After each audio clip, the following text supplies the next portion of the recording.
Speaking of honesty, there's absolutely none when it comes to Joe Biden.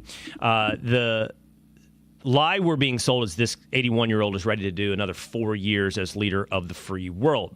News came out last week about him wandering around the G7 summit being led by Italian Prime Minister Giorgia Meloni.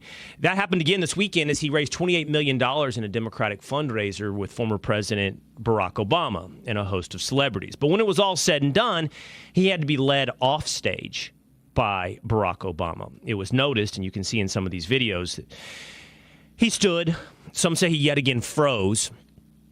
His hand was grabbed eventually by Barack Obama, and he was led off stage. He literally needs to be stage managed. He's being led, and we're being told that he can lead the free world. It's embarrassing that this decrepit old man is the president of the United States. It's even more embarrassing that, and that's not a partisan point. Get real. This man is out to lunch. This man is not there. He's not running on all his cylinders. And it's just even more embarrassing that there's a propaganda arm in the United States intent on telling us that up is down and black is white. No matter what Joe Scarborough or Mika Brzezinski of MSNBC tell us, that Trump is actually one that's slipping, or David Pakman comes on the Will Cain show and tells us that there's no evidence that Joe Biden is doing anything, I guess, from a performance-enhancing drug to getting an extra 7 hours of sleep before a debate or a State of the Union. This is clearly, to all of our, I guess, as you would say, lying eyes, not a man who can run the country. But they're so steeped at this point in dishonesty and stupidity that nothing should surprise you. I want you to watch this 1 minute from CNN, which, by the way, features my Fox and Friends co-host, Pete Hegseth. And, oh, yeah, features me from back in the day, I think, when I did some appearances on CNN. It's not a democracy. Okay, democracy is actually not as good as you think it is. But for centuries, America has celebrated its democracy. Democracy is worth dying for.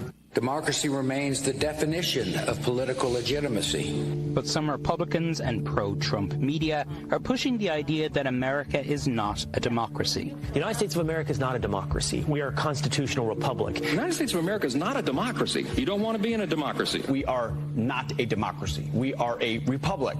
Is America a democracy? America is a democracy. It was founded as a democracy. I've heard a lot of conspiracy theories. I hear a lot of things out on the road. But to hear Americans, people who would describe themselves as patriots, say that America is not a democracy, that stopped me in my tracks. You are hearing people say America is not a democracy because there are people around Trump who want them to be saying that. You are hearing people say America is not a democracy because America is not a democracy.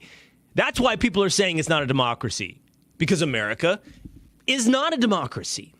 It is, as I said, probably some 10 years ago, a constitutional republic. By the way, two-a-days, young son, what is that guy's accent? Who is our current, correspondent at CNN reporting on the nature of American constitutional governance? What is that accent? I think it's a little Irish, laddie, this is not a democracy, laddie. I guess I think that's what it is. I guess CNN just doesn't have the gym that Fox does in the basement. That seems to be the issue.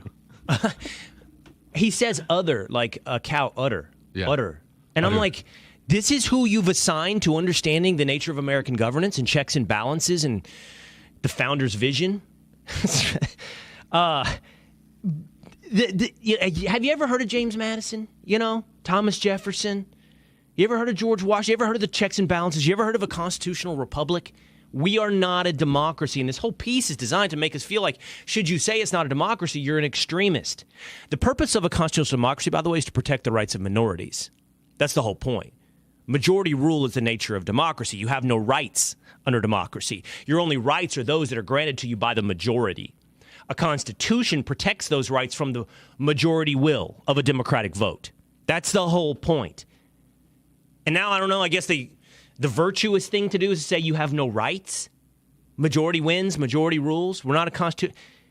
Assign some Irishman to tell us, or Ann Applebaum on the Council on Foreign Relations to tell us it's extremist to point out accurately that we are a constitutional republic. And it's misinformation to point out accurately that the leader of the free world is wandering around stages, stage managed and led by the, at times, Prime Minister of Italy, or in the most perfect analogy of images, the former President of the United States, led by Barack Obama.